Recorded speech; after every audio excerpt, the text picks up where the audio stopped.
Guys, so welcome today to our podcast. Today it's called Question Everything. And we're in history class with Professor Hunt, and we're just going to talk about what things did Hollywood change to sell their movies and the historical accuracies and all that good stuff. So I'm Alexia. I'm Isadora. I'm Jessie. I'm Frankie.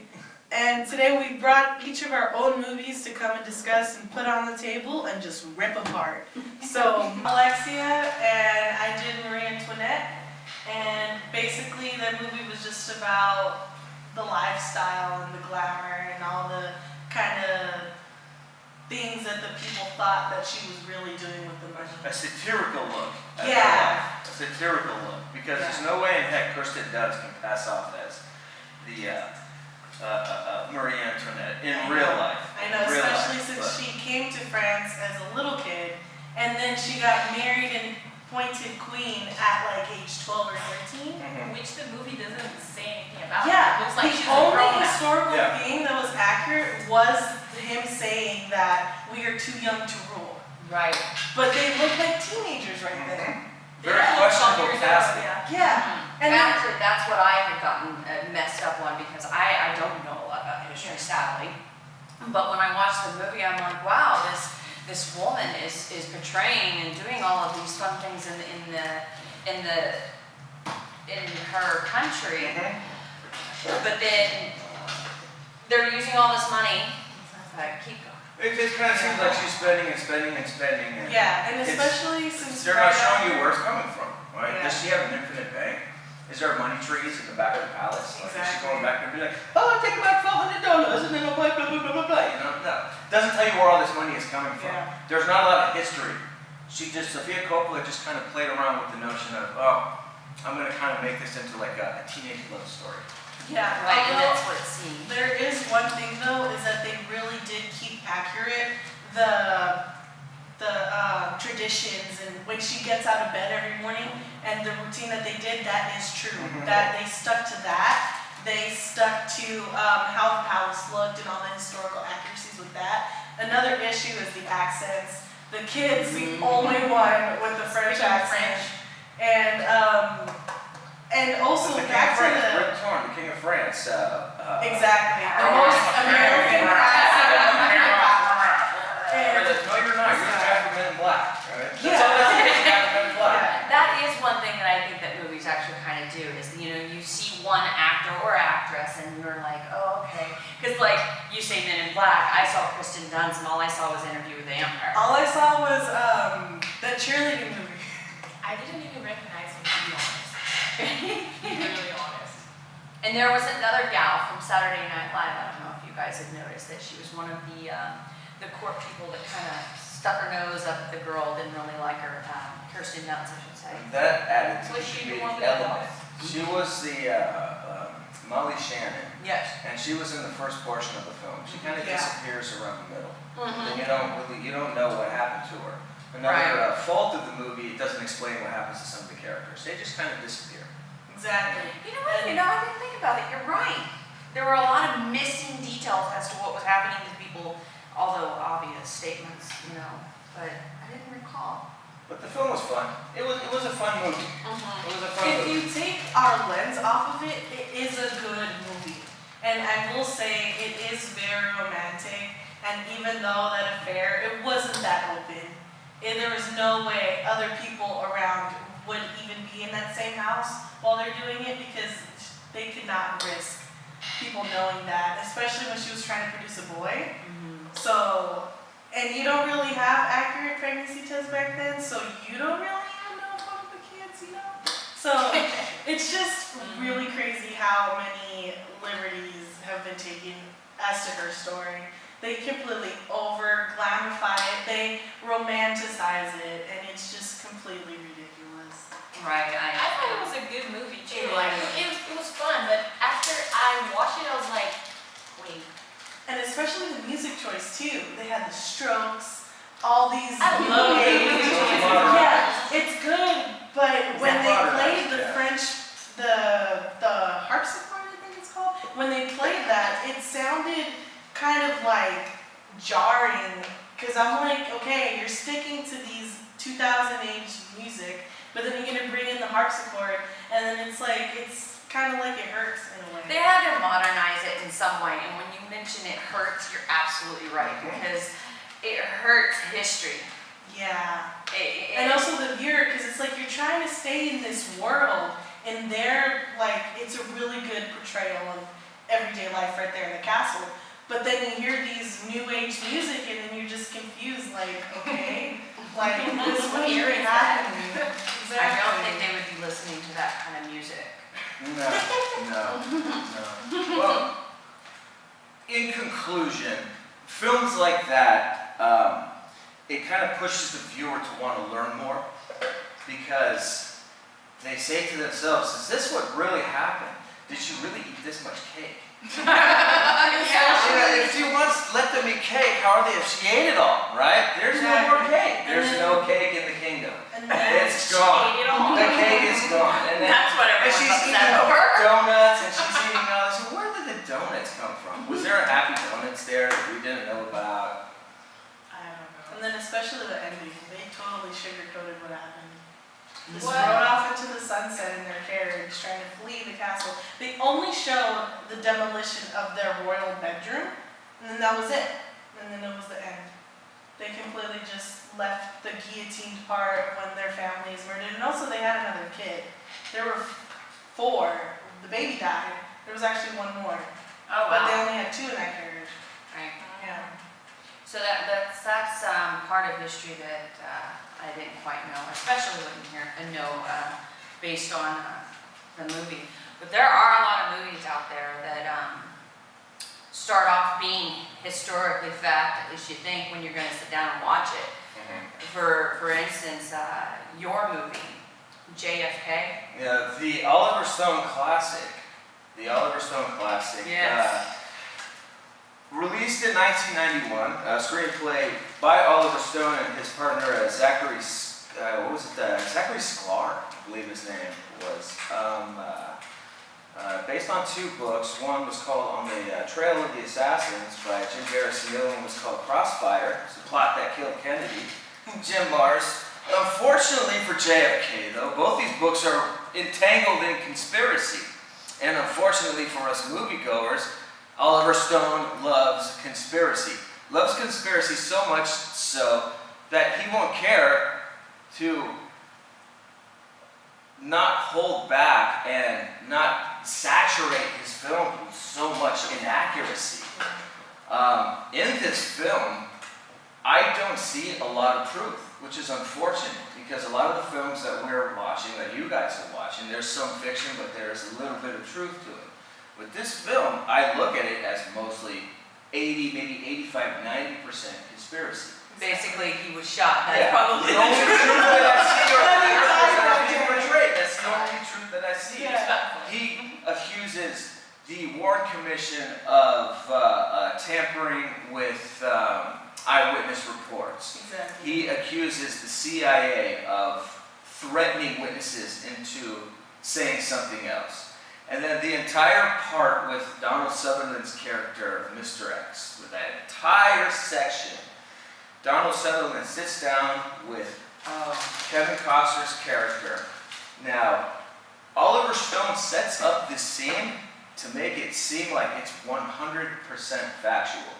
But in this scene, he is accusing the CIA, he is accusing the FBI, he is accusing the mafia, he is accusing the military construct, he is also accusing the vice president himself of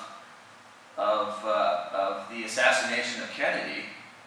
The way he films it, it makes it look so real. It makes it look so real. It was frightening. It was scary.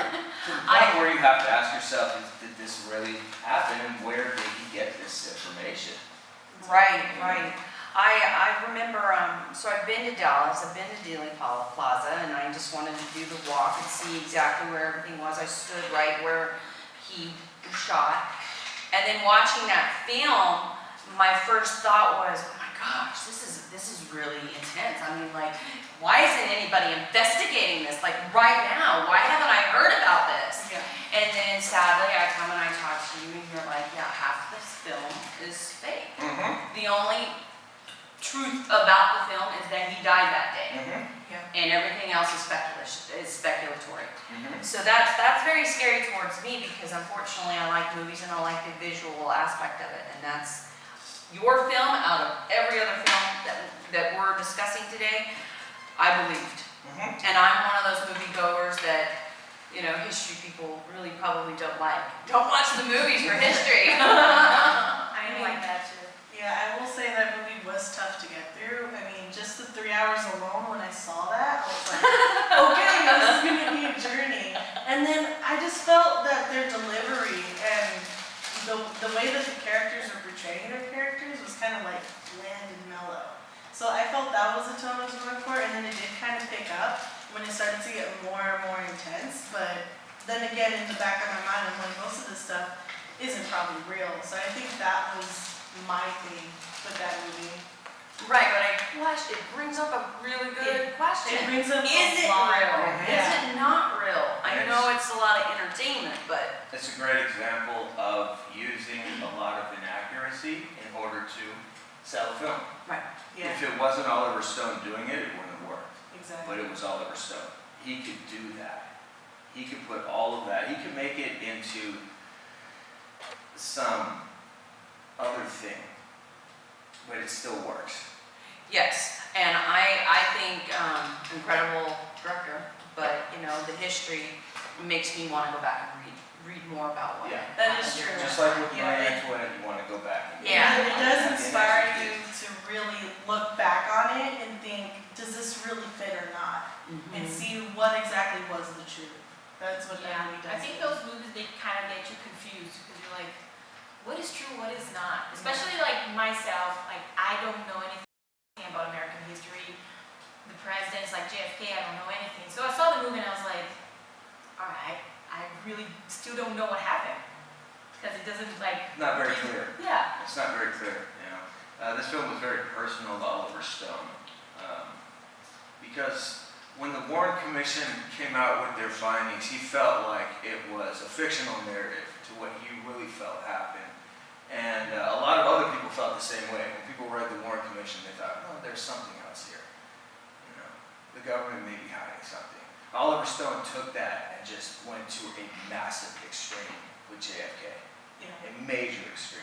Mhm. So extreme that even the news themselves, like all the newspapers themselves, had put out special articles damning him, saying that you have taken royalties with history, you've kind of made it your own, and you've basically said that the government doesn't know how to handle situations like this.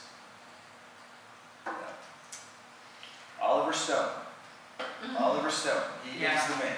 Oliver Yes. Stone. Now, your film, speaking about presidents, your film, Oh. The Vampire. Yeah. Great. I've been prepared because Oh, What is your film? So my film is about President Abraham Lincoln.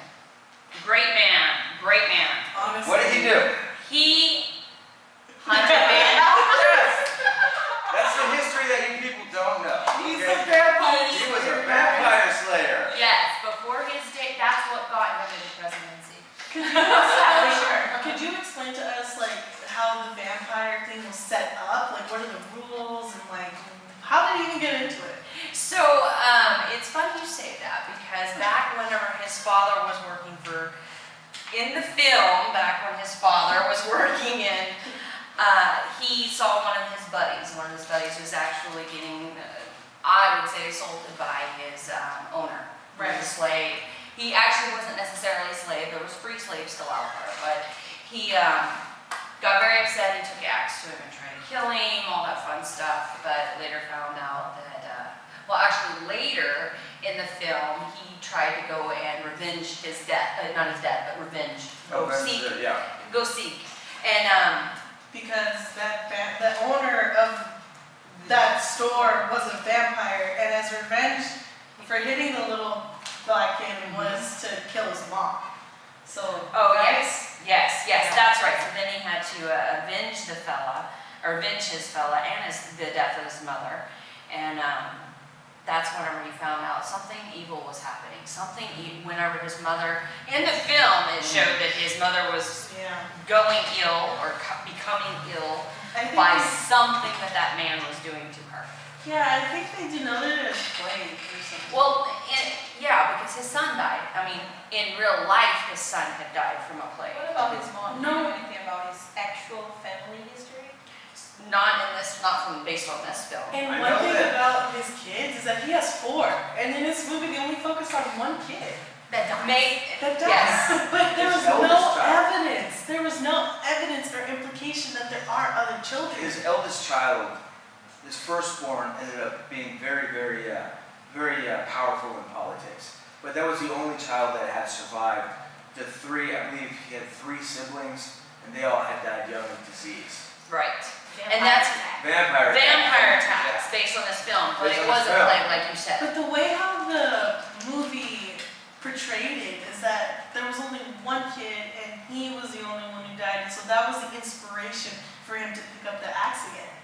So if I hadn't have looked up how many kids he actually had based on the movie, I would have thought he only had one that died young. Right. So, Right. and then I just learned that 3 of his kids died young. So why didn't those murders inspire him beforehand? Because Maybe in the film, because it's all about entertainment and they don't have an infinite amount of time like JFK's movie of 3 hours, they had to splice some things. And unfortunately, in a lot of movies that you watch within history, JFK being one of them, I guess, and all of our other films, you kind of lose track of what the history is because you got to condense it into that little bit of space. You don't have very much time. You just have an hour and a half. Yeah, maybe hour right. and 10 you minutes. always have to Yeah. put through a narrative and a plot and the subplots, and then you're just like losing track because he would have only been a vampire slayer if he hadn't met Henry in that bar. Right. And then he says his famous quote like, what was it?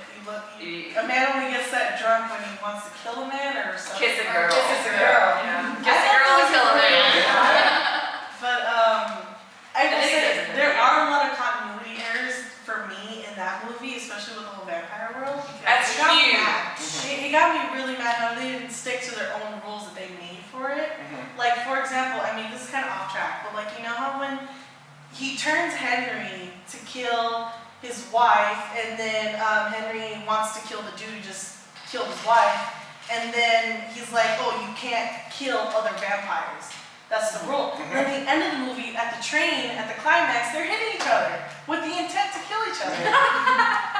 Like, oh, That's a good yeah. Yeah. That is a very good observation. I didn't even Like catch his knife that. was like turned Yeah, around. it like, was can't it kill was his eye. literally not. And then at the end, when he comes to help Abe, they're just like bashing each other to the chair. But yet the knife couldn't touch you. Yeah, it's just. I like to bring up the subject of the axe. One of my favorite Oh, yes. parts, we talked about this earlier, was he starts off as a vampire hunter, but then you see a transition from the vampire hunter to the political genius that he was, and that transition happens when he puts on the top hat. Yeah. He takes the axe, he puts it away, he puts on the top hat. That's kind of when the movie switches focus from a fantasy type of element to more of a real world narrative, more of a historical narrative. Like this is what he really did. He's not a vampire hunter. Now he's becoming more of a political minded. He's trying, instead of cutting people's heads off with an axe, he wants to do it with diplomacy. Yeah. And And what do you learn? I do commend the movie for trying to tie in the Gettysburg. And the reason why they needed that many supplies was because they're all vampires. I do commend it for that. But I still, it's such a stretch. It is And- really way out there, but I mean, you go from, in my own opinion about it, is you go from JFK where I seriously believed this, and it made me mad. But then I go and I watch Abraham Lincoln, and it does make one angry because it's completely off topic, off of history. But yet, But I mean, again, it's fun. It's like Marie Yeah. Antoinette. It's fun. If It's you do take entertaining. off the lens, it is a pretty Right. good narrative. Yeah, you see your Not president bad. jumping over horses, running horses. The only problem with me is that the Mary Todd, the actress, she was in Sky High. So all I could imagine was that. Yeah, and then See, that's again, we were talking about I See Vampire, what is it, Kirsten Dunst, and an interview with the vampire. I see Rip Torn and I see Men in Black. Mhm. Yeah. And then when we come to your movie, all I can see is Batman. I can see Batman. That's all I see. Wait a minute, you guys said that, I'm like, wait a minute, what movie did you watch? Who was Batman? She did Pearl Harbor. I know, Ben she did. Affleck. Ben He's the Affleck, newest. yeah. He's the He's newest the Batman. newest one. There I've not was, seen that that one. one guy named Christian Bale, and now It's Ben Affleck. way younger on Pearl Harbor though. Yeah, but Yes. still, it's like, it's just, do you want to? Speaking about Pearl Harbor, yeah. let's discuss Pearl Harbor. Now we're Yeah. on the subject. The Michael Bay epic. Let's talk about Pearl Harbor. Yeah. Yeah, especially that director. So Pearl Harbor, when you hear like about the movie Pearl Harbor, you think it's about the attack, but the attack is really like the background story. Everything's about like this couple of friends that they join they fly airplanes and they get into the air. How do you say it? The Navy. Air They Force. got into no, they got into the Navy. Oh, Air yeah. Force, yeah. Air So they get into the Air Force. Force together, and they end up falling in love for the same girl, which is a nurse at the army. Played by Kate Beckinsale. Yeah. Yeah. I will say the love story between I forget Ben Affleck, his character with the girl character. It was such a nice story. It was truly romantic. And then they go into, he goes away, and then he ends up getting killed. I was like, thank God, finally they're sticking to something that would make sense. He's gonna stay dead, he's dead. And then they bring him back right Never after stay dead Danny in Hollywood. has his way I with his know. ex-girlfriend and she's Right. pregnant. Let me say how much drama was created, and I just got so mad. It's The like, problem is that they make his character like so cocky that you hate him. yeah, You're like, I can't believe he's back. yeah. I wanted him to stay with Danny. Yeah, like he needed to, like with Titanic, Jack needed to have stayed dead. For that movie to go good, and Ben Affleck should have stayed dead. But since they brought him back, I guess like the whole climax of when I don't. Okay, can we talk about the actual Pearl Harbor bombing? So that's what I was gonna ask. Yeah. Like, what is the historical truth of this movie? You know, sure, there we have Air Force. Sure, Pearl Harbor. Yeah. I mean, everybody talked to it, even in that movie. That we gotta start watching this area. I think if I was any other of our competitors, I would be like bombing this area. Yeah, and especially since that one guy apparently in the like special unit of the government was like Pearl Harbor's the place, and they're like, do you have any actual proof? Because Yeah. you're stupid because if you don't have any proof. And Do you so, have actual data Yeah. of that? and Yeah, it's no. just It was like crazy. it was an assumption, I think, because they Yeah. were listening to the Japanese radio conversations and they knew that they were gonna attack like either San Diego, San Francisco, or Pearl Somewhere Harbor. along the coast. And Yeah. why wouldn't it be Pearl Harbor? They just had new fleets, a whole new ramification of their program. Why wouldn't it be there? A lot of that isn't discussed in the film. The Exactly. exact reason why Pearl Harbor was bombed. They just kind of just show the Japanese. Their motive was they cut off our oil and other supplies. There was That's way why more. they want to fight them. And it's just ridiculous how this movie just kind of left it to that. And then the movie kind of made me believe that the Japanese actually had that upper hand of surprise. Although I don't believe that it took that long for anyone to respond to the bombing, because the movie made it seem like it had been a good hour before Danny and Ben Affleck went to a plane and started fighting back.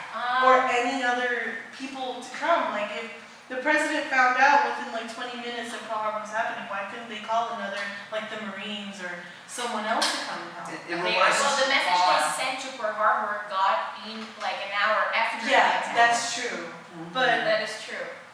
other people knew that it was happening already. They not that they knew, but they were like guessing.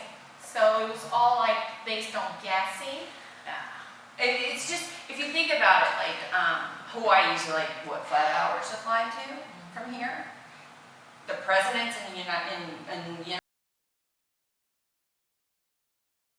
are a lot of, I mean, based on all the 4 films that we've talked about, I mean, there are some historical inaccuracies.